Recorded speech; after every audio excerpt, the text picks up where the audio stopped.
And you, good people in national schools, are not the problem. I am aware of what Nairobi School has been doing over the years. I'm aware of many of your schools have no problem with textbooks.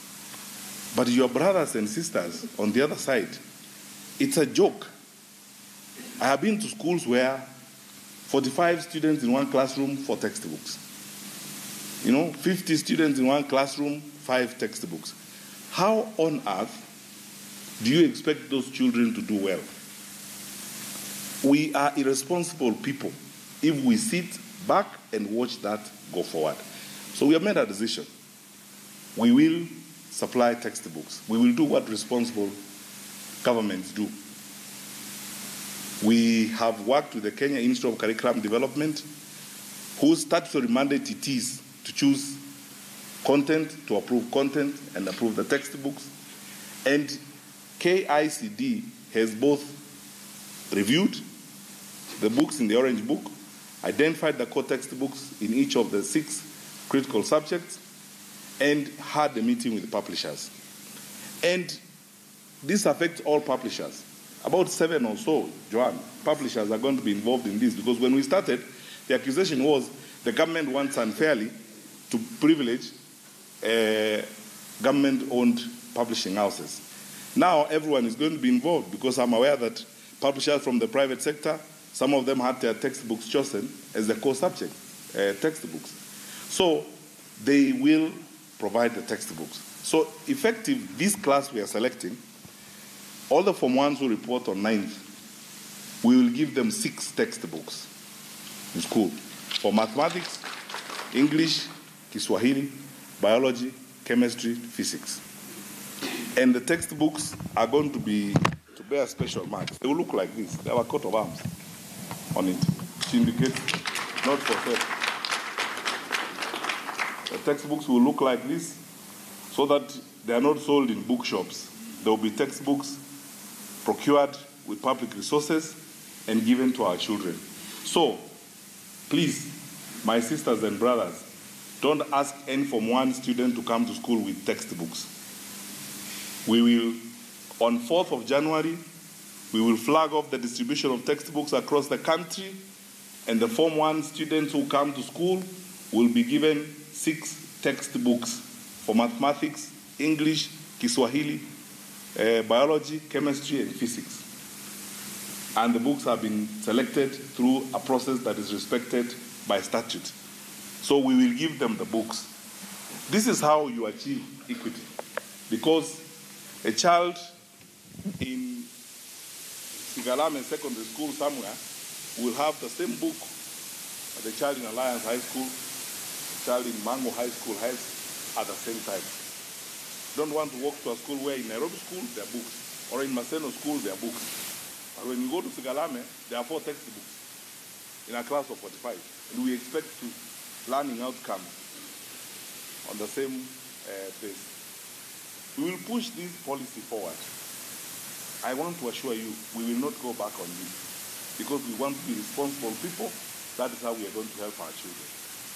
So please, this now brings to an end that thing which you people don't do, but some of your brothers and sisters in extra county and county schools do, called book harvest, putting burdens on parents. I was giving an example here. I was in a school in Meru, my colleagues. I was a guest of honor, the parents' function. And on that day, there was a book harvest, so-called book harvest, to show you how we are dishonest with ourselves. A huge box was brought before us. And then the principal started calling. Form 4, parents, bring books. They throw them in. No one counts the books. No one knows what books there are. Form 3 parents, and no one says what books they are. Because I saw the wife of a politician bring a box of books on flowers, animals, and so on. I don't know what that, okay, it's okay for our children to learn about flowers, but anyway, if you actually, we have a curriculum we have to follow. I mean, good people, let's be serious about the things we are doing. And then, of course, thankfully, some of those good people, many of you are very honest and hardworking people. We can't say the same thing about some of us. Because if you carry those books that same evening, take them to your local cousin who runs a bookshop to sell them. Who has the accountability of those? Who knows how many books they were and what they were for? And we keep imposing burdens on parents, book harvest, let's meet, and so on. This thing must come to an end. And regional coordinators and CDs who are here, one that will be held in your county or in your region, you will take responsibility. Hatuwezi kukubali haya maneno sasa. We will provide the books. And when I discuss this another day, you will be very surprised about what it means. In the Orange Book, I was showing Professor Magoa, and he was shocked. Books that were told are costing 790, now through the procurement system that we're having, they're costing 194. I am telling you the truth. When you look at the amount of money we have been losing through the processes that we have been having, it is shocking. You are right to be shocked, my sister. It's true. You are shocked. Because we have been losing so much money, and we give this money out. Each one of these, my colleagues from Jogo House can tell you, because I've been to schools with each one of these good people, because I never go out to a school without them. These regional coordinators can tell you. I've walked into schools and asked, what subject this is? Agriculture. 50 students in the class. What textbook are you using? I don't know what by KLB. Fair enough. How many of you have the textbook? 4. In a class of 50. And we have given money for textbooks every year. This doesn't affect you, because many of your schools, our national schools, don't have a problem, because that's why you do well. Many of you buy books. Your sisters and brothers in those other schools don't buy books. They have a creative way of using the money. Sasa tutanunua vitabu sisi tupelekea watoto wetu. That's what responsible people do. Because I can't believe this good man from KLB is here. Let me tell you, to demonstrate to you how shocking it is even to me. They supply books to Rwanda. And when the books are distributed in the schools in Rwanda before they are paid, they cost a third of what the same textbook costs in Nairobi. Actually, in Highway, which is the school 200 meters away from KLB. So the book there in Rwanda costs a third of what the book costs in Highway, 200 meters away from KLB. Are we serious? We have to think about our children.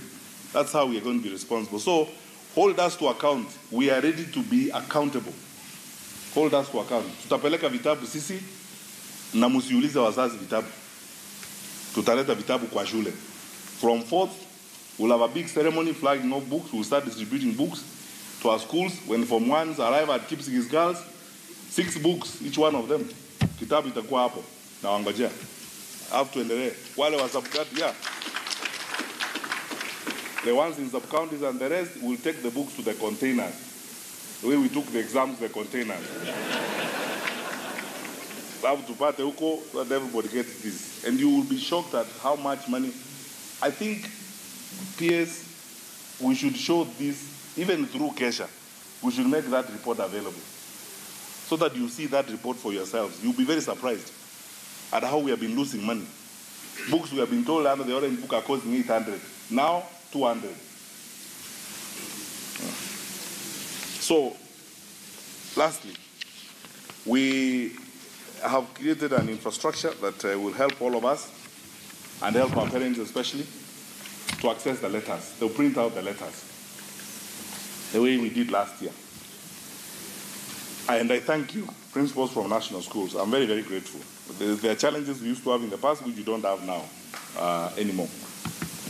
Because mambo ya kupotea kwa barua, locking a letter in the drawer and so on, every child, wherever they come from in this country, if they have been selected to a school, they are entitled to go to that school.